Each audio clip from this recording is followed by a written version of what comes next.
This is where you get, you also invite your friends who you think may find this information market or the shortlet industry. Now, when we look at Nigeria, the most profitable part of shortlet, most profitable location with shortlet is Lagos Island, not Lagos, Lagos Island. And there are 4 places that you know that if you put your money here, you are going to get your return on investment. 3: Victoria Island, Lekki Phase 1, Oniru. Those 3 places.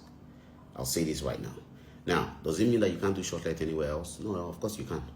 But your occupancy rate is what matters. In this business, daily rate, occupancy rate, running cost. Those are the 3 factors that determine whether you're going to make money or not. Occupancy rate, your daily rate, and your running cost. Now, let us start with the running cost. That is the most important bit. If you don't know what your electricity bill is going to be, and you don't know what your service charge is going to be, you might wake up being excited about the property, getting the keys to your property, and almost 40% to 50% of your money has gone to cost. High electricity bills, high service charge. So it is very important that you know what your electricity bill is going to be and you know what your service charge is going to be before you buy that property for shortlet, for investment. Now, my focus right now is on Nigerians in diaspora, and I'll explain to you why this is very important to you. A lot of you are looking to Nigeria and you're thinking, this is where I want to retire, or I want to start putting money into Nigeria to make X amount of money. And you probably have heard of friends doing it and they're doing very well. Now, the thing about it is that it's very dangerous to look at one person and assume that one person accounts for everybody. Very dangerous. And it's also very dangerous to look at one person and who is doing badly and account that is for everybody. There are many factors that drive growth in the shortlet market and also drives extreme losses in the shortlet market. Now, let us start first with a case study. You have been contracting for a while, you have got an amazing job in the UK or in the US or in Canada or in Dubai, and you want to invest in Nigeria. You just want to buy a property in Nigeria. You've heard about the shortlet market, it gives this X amount of money, and you're excited about it. Well, before you get excited, the question is, where do you get the high occupancy rates and where do you get those high daily rates? Now, don't just take my word for it. I will give you factors that will determine this for you, and you do your analysis yourself. And I'll start first with the factors that drive occupancy rate. And it starts first with a target audience. Write down target audience. The next thing you want to write down is population density of that target audience. Who are the people booking the shortlet or these shortlet properties? 1. And it's very important, your Nigerians in diaspora account for about 20% of the entire market. It's very important that you understand this. So always remember that this is seasonal and not all the year through. However, that is changing. Digital nomads, and I don't mean digital nomads in Nigeria alone, but digital nomads who are Nigerians in diaspora. There is an increasing number of people that are coming to Nigeria and actually work from home. And they stay in shortlets. They want to enjoy the beauty of Nigeria. They feel connected to Nigeria and they don't mind paying for a shortlet. Why? Because they're making a lot of money as a result of the multiple roles that they are doing all over the world. Then you then have your expatriates. You then have corporations who bring people in, who are your expatriates. Then you then have your the Nollywood market, the entertainment market, and then you then have your high net worth individuals. These are, and you must have a high population density of these people. Then you have your weekenders. We call them the weekenders, the people who just want to get a place Friday, Saturday, Sunday, Thursday, Friday, Saturday, Sunday, in VI, in Victoria, and in Lekki Phase 1, and they come from all over. So it's important. Now, you have to see Lagos, especially VI, Lekki Phase 1, Ikoyi, as almost the London of UK. Why? Because it's a metropolitan city, bustling, bubbling with events, high life, parties, restaurants, and all these things. So you have easy accessibility. I don't need to spend 3 hours in traffic to come all the way from Ajah to Lekki to VI or Ikoyi. You have accessibility and proximity. So proximity to best bars, restaurants, clubs, and all that stuff. Once upon a time, beaches. And then also accessibility. Okay, and then you have the mixed use factor, which is residential, business, and recreational. You have all of that there. And that makes it the perfect recipe for shortlet profitability. Chevron for shortlet. As much as that property has a huge value in terms of the location, in terms of shortlet, you will not make as much money as you want to. In fact, your occupancy rate will be very low because it doesn't tick the box in population density of target audience. It doesn't tick the box in accessibility and proximity to the best bars, restaurants, clubs, and all that stuff. And population density of that target audience matters a great deal. And that's very important. You now have to tell yourself that if I am going to invest in the short-term market, what works for me? And this is where it matters. Now, you notice that I didn't mention Ikoyi. And the reason being is because if you are a business person, you're investing for profitability purpose, Ikoyi may not make sense in that respect. Why? It's just the simple numbers. It's numbers. This doesn't mean I'm knocking Ikoyi. No, it's fantastic for shortlet. However, in terms of your return on investment, may not be anywhere near what you would expect if you had invested in Lekki Phase 1, VI, or Ikoyi. I'll explain that to you very, very quickly. So, say for example, a 2-bed. Let's look at the luxury properties that they're selling in Ikoyi. And they're giving you a 2-bed for, say for example, 500 million naira. And that is bloody cheap. Really and truly, your 2-bed will be like $1 million if we want to be realistic with ourselves. And if you're lucky, $850,000. Yeah? Now, if you buy a property, a 2-bed for $850,000. I'm sorry, 850,000. If you buy a 2-bed, let's even make it 850 million naira. Yeah? Let's deal with naira. You buy a 2-bed for 850 million naira. You must look at the population density of the target audience, and you must look at the affordability bracket of that target audience, and you must look at the volume of that as well. Okay?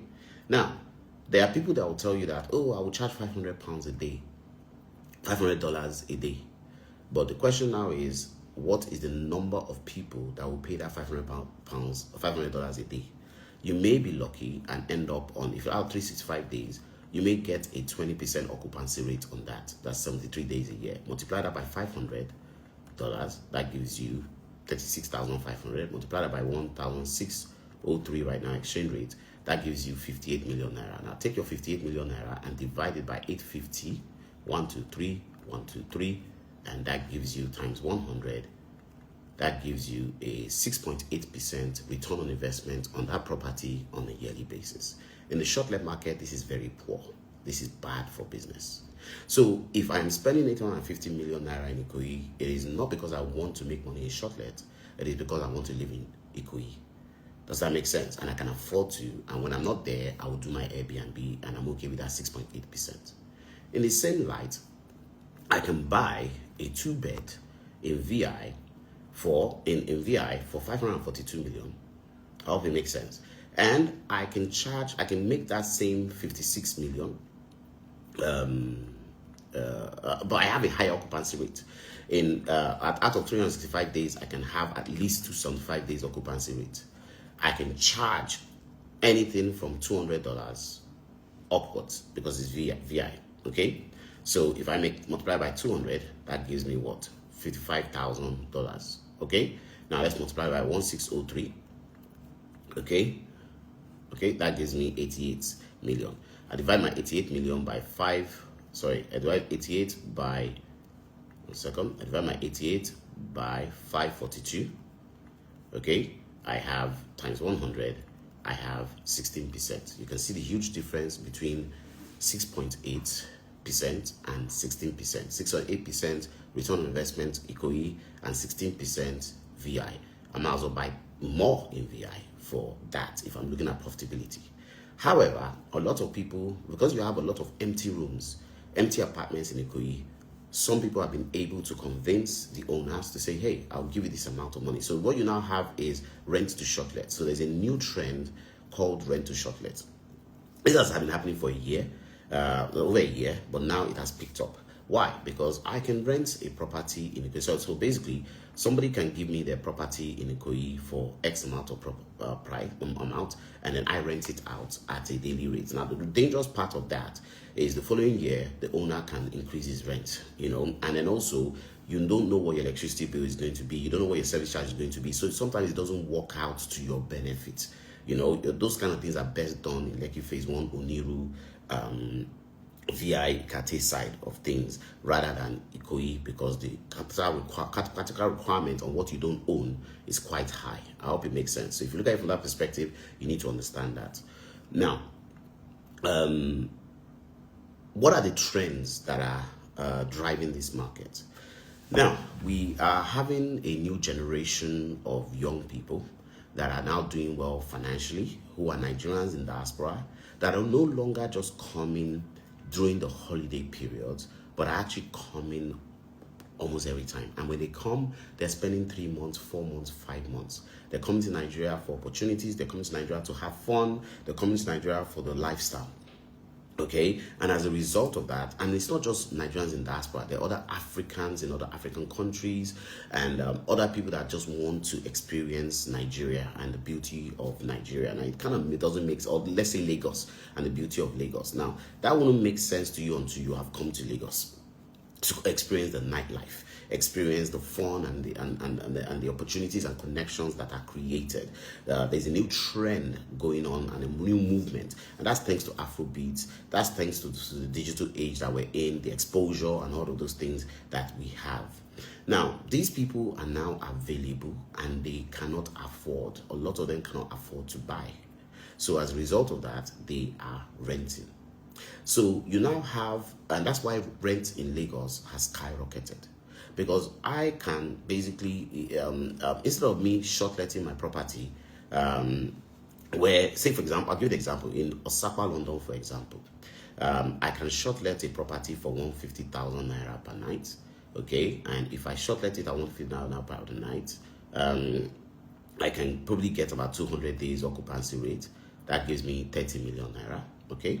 Now, I bought that property, for example, 50 million naira back then, okay? So that would give me about 60% ROI. So the lucky people are the people who bought the properties a long time ago. They tend to, especially in the prime location, they tend to experience a higher return on investment on their shortlet. So for example, this place, I have a number of units in this place I am. This is Lekki Phase 1. And I do this place for about 200K per night. So if I do 200, 1, 2, 3, my occupancy rate, I tend to get about 19 days. So take 19 days, multiply by 12. That gives me 228 days. Multiply that by 200,000. 1, 2, 3. That gives me what? 45.6 million naira. How much did I buy this place? I bought this place for 67 million naira. So if I divide it, if I take 45, let me just make it 45. If I take approximately 46 and I divide it by if I take 46 and I divide it by 67, how much I bought it, yeah, that's 68% return on investment. Even if I remove my cost of about 20%, I still have about 48% return on investment. Does that make sense? So, but that was because I bought it off plan, and I'm going to come back and explain that to you very soon. That was because I bought it off plan. Okay, so now if you were going to buy this place right now, you'll probably spend nothing less than 300 million. So even at 300 million, if I take 46 million naira, okay, and I divide that by 300, okay, what that gives me is 15% times 100, that is 15%. Does that make sense? So for you to get more return on investment, you have to buy off plan. So you can probably get it for 250, 230 right now, which gives you a lot more return on investment. So if I take that 46 and divide it by 230, I won't be getting 15%, I'll be getting 20%. Does that make sense? That's the beauty of buying off plan. Okay, so if you're thinking of, so you have to really calculate this thing very well. You don't just go and jump into it, because your margin is dramatically reduced. Your return on investment margin is dramatically reduced depending on the stage at which you buy that property. Now, what you now have to fight for is your cost of running, your running cost, your electricity bill, your service charge. Those things are very important, because you don't want to lose 40%, 30% of your money, or 50% of your money to that. That doesn't make sense at that point in time. You want to be able to live off this thing. Now, a lot of people have asked me, KG, how are you doing it? 2020, you left Nigeria and you're still in Nigeria till today, and you're supposed to be coming back and lamenting about how terrible Nigeria is. Instead, you are thriving. And even in the worst of economies. And that's because I made certain decisions very early. I knew straight away that the only way I can leverage against the dollar's naira devaluation is not running a business, but buying assets that have high yield rental income.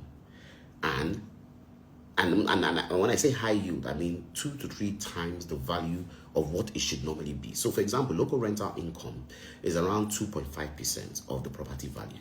So why would I buy a property for local rental income? That doesn't make sense. I will buy a property for high yield rental income. And from the higher the yield, the more recreational it is, the higher the yield. So for example, when I built Lekki Party Villa 6 units, I have peace of mind. Why do I have peace of mind? I can easily look at 850,000 naira per night. It's booked for parties, times 6 units, times even 50% occupancy rate, okay, of 15 days. And I can go to bed closing my eyes, knowing that 76.5 million naira is sitting somewhere every single month. Now, if I was to divide that by the current exchange rate of 2,000, I think it's 2,200, yeah, even in pounds, that's 34,772 pounds on a monthly basis. That is coming from just 1 unit. Now, I do the same thing for my 10 units at Mayfair. Yeah, so Mayfair is what, 180k per night is in VI. Multiply that by 10 units. Multiply that tends to give me about 25 days. Yeah, so that is what, 45 million naira. Okay, divide that by 2,200. That's how I look at these things. I convert it to pounds straight away. That's another 20,000 pounds. Then I now look at all of my dotted properties left, right, and center. Now, the reason why I don't worry about the dotted properties left, right, and center is because I don't control the service charge, and I don't control the electricity bill.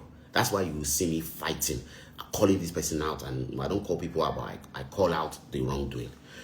And you'll find me doing that. Why? Because it's affecting my bottom line. Does that make sense? But the things that I control, that I built, Lekki Party Villa, I don't pay anybody any service charge because I built it. Mayfair, I don't pay anybody any service charge because I own that. Does that make sense? So when we look at it from that perspective, yeah, it becomes very, very easy to start to extract good margins from these things, and also you can drive your costs down. So where other people are paying 600k per month on electricity bill, I'm paying like 200k per month on electricity bill because I'm not paying the extra premium on that electricity bill. So this is where you have to be very careful when you are buying, okay? Because a lot of you can't build, okay? A lot of you don't have the same opportunity that I have, and you're not ready to pack everything, leave everything there and come here and do what I did. Okay, so most of you would have to buy. So when you are buying, you now have to be very vigilant. You have to ask the very difficult questions, and you got to get answers for it. Okay, how much is my electricity bill going to be? And I would like to have that as part of my contract, even if it's a range or estimate. So for example, I will help you with that. So for example, you need to know what the daily, kilowatts per, how much is charged per kilowatt from EKDC. You need to know how much diesel costs, and you need to know how much you are spending per kilowatt when you're using diesel. Does that make sense? So that way you can estimate, and then you can now say, okay, maybe based on inflation, it should be this, so my electricity bill should not be this, and I want to have that in the contract, kind of a thing. So subject to price increase by EKDC and diesel. So that way you don't wake up one day and you are receiving a 1 million naira electricity bill when you thought it would be no more than 200k. Now, if you're making 2 million naira from that property, 1 million naira has gone to electricity bill. that now doesn't look profitable for you anymore. Bear in mind, you still have to pay for service charge, you have to pay for cleaners, you have to pay for refurbishment of the property. A lot of people don't realize that at least 20% of the money you make in that year goes back to refurbishing the property. If not, you will find that you have a lower occupancy rate because other people's properties are much nicer and prettier than yours. And it's an aesthetic thing, it's a visual thing. If your property is not visually appealing, people will not book it. You have a very low occupancy rate, so it has to be visually appealing. And there are loads of people right now that are going to town on their properties. They're spending money on their properties, making it look ultra luxurious, and that gives people choices. Now, if I have a property that looks 5-star and they're asking for 200k per night, and you have a property that looks 1-star and you're asking for 200k per night, who's going to be booked?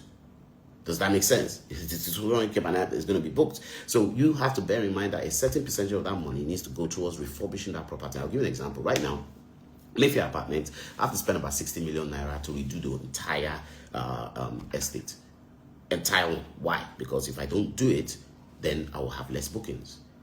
Yeah? Now, Lekki Party Villa is a year old. It's still okay, but I still have to refurbish. Does that make sense? So I still have to. And the thing about it is that you have to appreciate the fact that customers is not their property. So there will be some elements of people that would not take care of things the way they're supposed to take care of it. Does that make sense? Yeah. Then also the factors in terms of deposits that you collect, and the rules and regulations that you put in place to make sure your property doesn't wake up and become a slum overnight. Okay. So that's very important. But before I diverse, before I get lost, let's kind of come right back to the location. All right. Now, I've already explained to you location matters, and I'm going to be frank with you. Yeah, developers will tell you. Sorry, let me just read this, bro. Can you not a package for Jaguar people that want to return to Nigeria? Like I did. I sold out on it.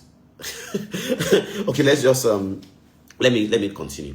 So now, one thing that's very important is location. Okay, and listen, just follow this video and listen to the past videos I've done. Location. Look, that is like a global thing. It's not a Nigeria specific thing. Location. But you see, in Nigeria, there are factors that make location very important to you. What has helped me a great deal is location. Okay, I've been very strategic when I invest. And I take my time to look at the long-term return on investment, not just the short-term return on investment I get. Now, I'm excited about Nigeria right now. Why? Because there is a new movement, a new trend, and that trend is bringing people to the country. And the people that are coming to the country, I'll give you an example. I was in Ondo from Thursday to Saturday, came back yesterday. Now, as we were driving through that place, I was like, number one, it's 4 hours to get there. Yeah. And the roads are bad. Okay. From Ibadan Expressway is perfect. And then after Ibadan Expressway, when you start moving towards the Ondo side, it's like a nightmare. And then you start to realize that, my goodness me, Nigeria, Lagos can deceive you in terms of what Nigeria looks like. When you get to Ondo, you start to realize that, my goodness, properties that you used to see, or areas that you used to see when you were growing up in Nigeria, from the ages of 4, like Mushin kind of area, they still exist, and they are in worse off conditions. There are places that don't have lights at all.